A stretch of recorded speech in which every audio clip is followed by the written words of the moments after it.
Hi everyone, welcome to video 8.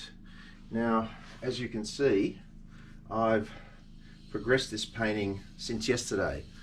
The main thing I've done this morning is to keep building on these shapes, still withholding any strong representational imagery, not really interested in that at the moment. And the next thing I've done is introduce this green here. Why did I choose the green? Well, interestingly, that green, yellow green, is the direct complementary of magenta. Magenta red violet by its correct name. So you can see, particularly when it's put over, there's a real sort of frisson there between those two colours. Now, we talked about layering, and this is all to do with layering again, but there's two ways of working. One is to work with the existing layer, like for instance adding to that triangle shape.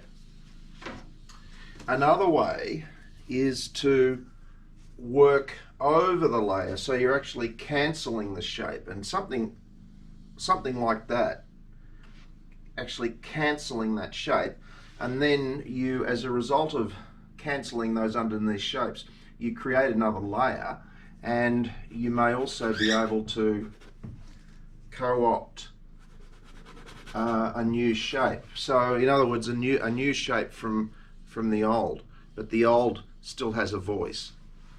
Now the other way is just to work with the existing layer.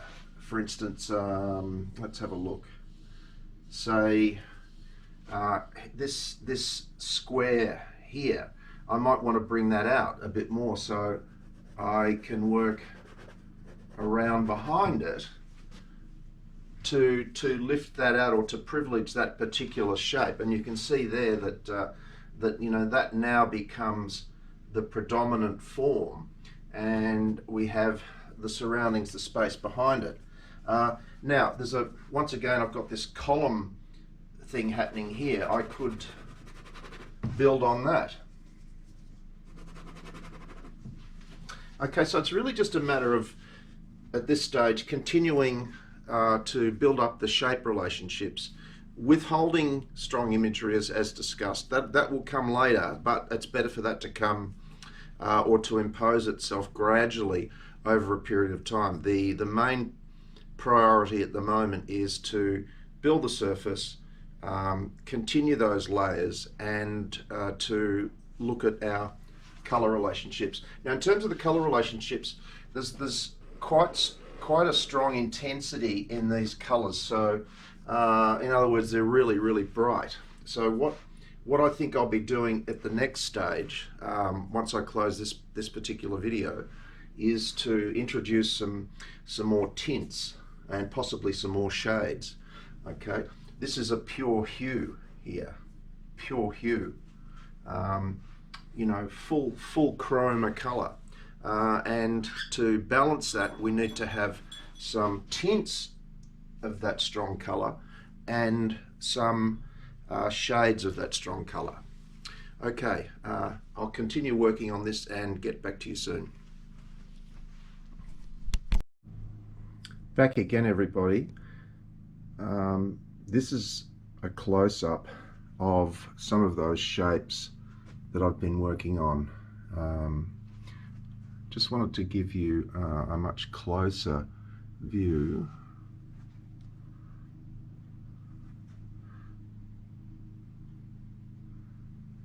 Just so you can see how the shapes are being developed at this early stage. Hard to count how many layers are there, but it would be 3 or 4 at least. And remember, we were talking about working in the existing layer, or going over the top of the existing layer, in a sense trashing. That would be an area of trashing there, the green, to develop a secondary shape, which is the point.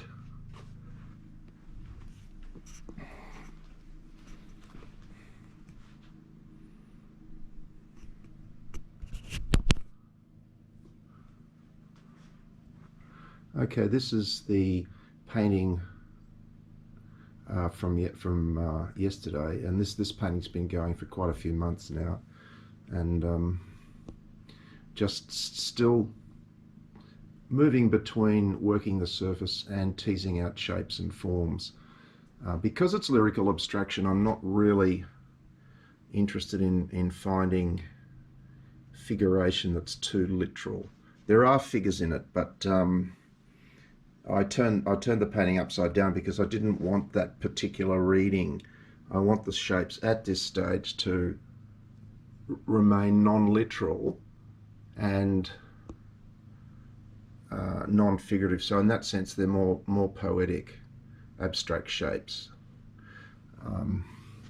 See that green? That's an area of trashing where you trash the surface to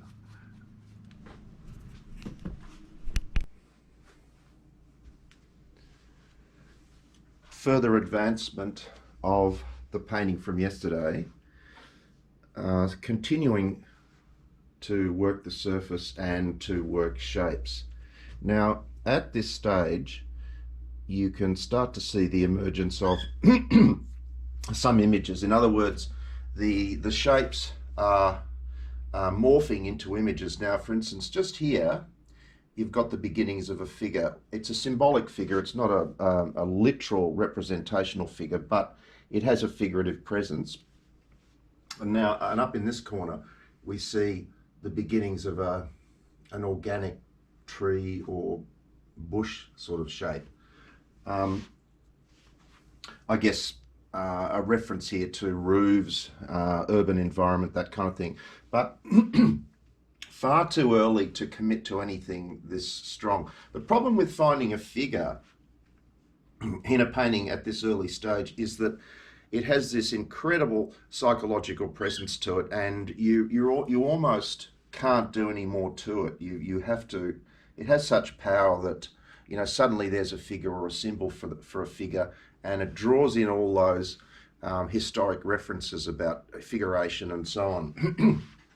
So in a way, I'll probably get rid of that and still work the shapes. I mean, it's far easier to work shapes, and you can see here that big red shape. You may not recognize it, but it was there right at the beginning.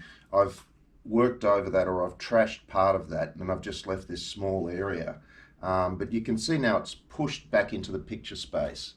Okay, and then this new layer has become much more frontal.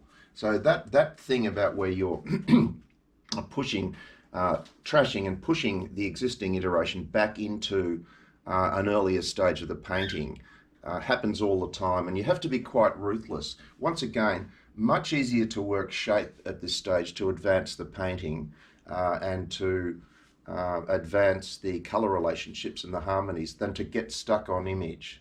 Remember, we are painting an abstract painting here. We're not, we don't have to justify the work by putting anything in there that's recognizable.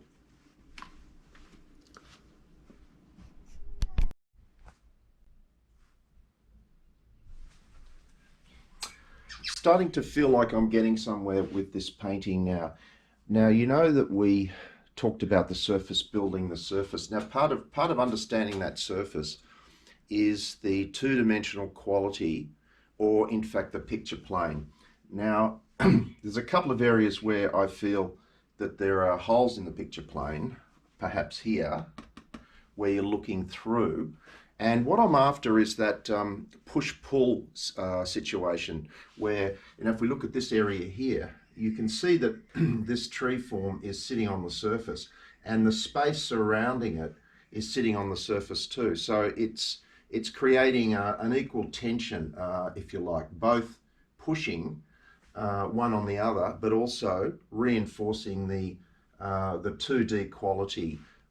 So if we think about Hans Hoffman, he talks about a push-pull situation. So the space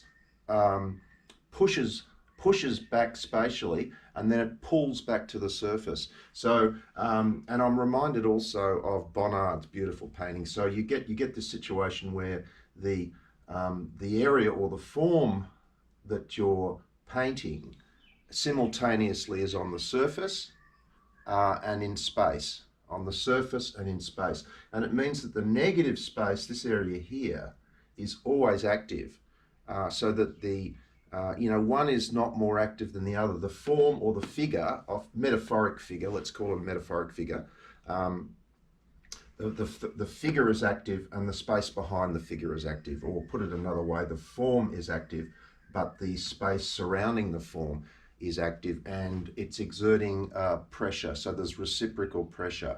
That's a really good example. Another example would be over here in this square here.